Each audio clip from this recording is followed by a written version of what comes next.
Okay, first off, this is a Sub-Zero BI36U built-in refrigerator and freezer. And what we had was we had water. The crispers are right here. We had water coming out underneath here and leaking down into the seal. And then it wasn't going into the seal, but then it leaked down here onto the floor. So like, where's that water coming from? So basically what we did was we removed all the shelving and everything, as you can see in the drawers. It's pretty easy to remove the drawers. You can go online and there's some other videos on how to. Basically, is when they're inside, you just lift up on them and pull them out. Then we took the back panel off here so we could take a look at the evaporator and make sure it was okay. And basically, loosened up this panel here. And the screws are basically star screws. So you need a star bit apex like this. Okay, you can get that at the hardware store. Make sure you have the right one. And we loosened it all up, and we determined that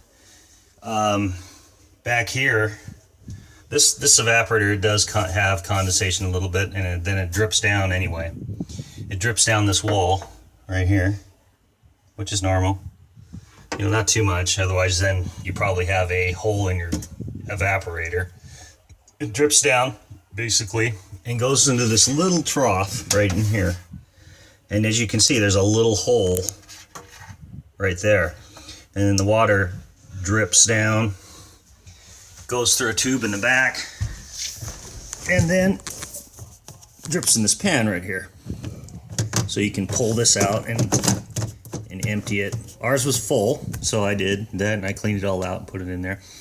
But we found out that the little hole back here was clogged, and it had like a piece of ice, and then also it had like some debris, and so that was making it fill up. I poured a whole glass of water just to make sure that it was okay, and it actually drained back into the pan, which was good news. That means we were having adequate draining, so that was the fix.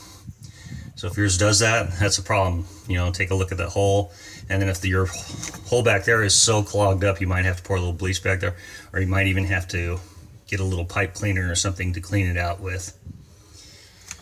And that's about it. So that's my video. Also, one thing to note is make sure to clean this out. I vacuumed it a bit. I'm gonna clean it out a little bit more.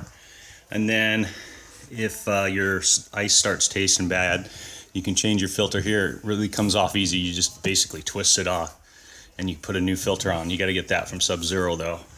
Okay. And then you got a little water reset button. After you start it back up, you push that for 5 seconds. Make sure it's reset. And that's it. So that's my tips. All right, have fun with your